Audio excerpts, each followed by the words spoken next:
Kitengo cha FBI cha Marekani kimeweza kuripoti taarifa kwa Donald Trump kuweza kubaini kwamba ameweza kusadikika kupatikana mtu ambaye tayari kwa sasa yupo ndani ya uchunguzi na yumo ndani ya kanyampasira ya Marekani inakiwa chini ya ulinzi na kuweza kukamatwa katika eneo ambalo nafikiri lilikuwa ni katika boda na katika boundary ya Marekani pamoja na nchi ya Iran. Na inavyosadikika ni kwamba uongozi huu wa kitengo kinachoongozwa na baadhi ya watu ambao wameonekana kutumika na rais wa Marekani Donald Trump kwa kitengo cha Federal Bureau Investigation, ambayo ni kitengo maalum kabisa kinachojihusisha na masuala ya uchunguzi, na ni swala ambalo wanaamini kabisa kwamba ni mwamba aliyeweza kutumwa na Ayatollah Khamenei, kwa sababu kwa mujibu wa taarifa zinazosadikika kwa hivi sasa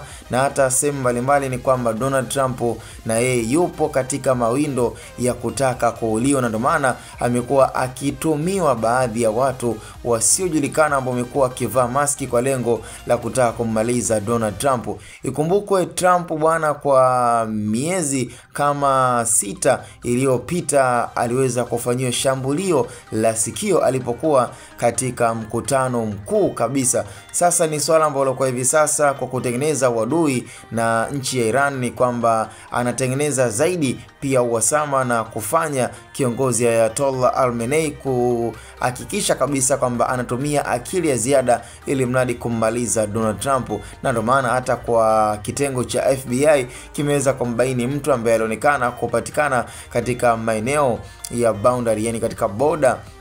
na katika mipaka ya Marekani, na ambayo pia ni sehemu pana kabisa ya kuweza kufanya biashara ambazo zimekuwa zikitoka katika nchi ya Marekani, lakini pia na sehemu nyingine, yani ni kama ubalozi katika mpaka huo ambao pia ni lazima utawakutanisha wa Iran pamoja na Marekani katika swala zima la ufanyaji wa kibiashara. Kwa hiyo imekuwa ni dhahiri shale kabisa kwamba kinachoendelea kinaweza kikampoteza maisha na kikapoteza pia wasifu wa Donald Trump katika nchi ya Marekani. Yani vita aliyoingilia ambayo ilikuwa haimuhusu na chuki aliyotengeneza dhidi ya Iran kwa Ayatollah Khamenei, nafikiri ni swala ambalo ni lazima mwamba atakuwa anatumia akili ya ziada, yani kutumia ubarozi wa Marekani pamoja pia na nchi ya Irani kuwatumia baadhi ya watu ambao watakuwa wakiingia katika boda za Marekani na kufanya chochote kile watakachoweza kukihitaji ili mradi waweze kummaliza Donald Trump.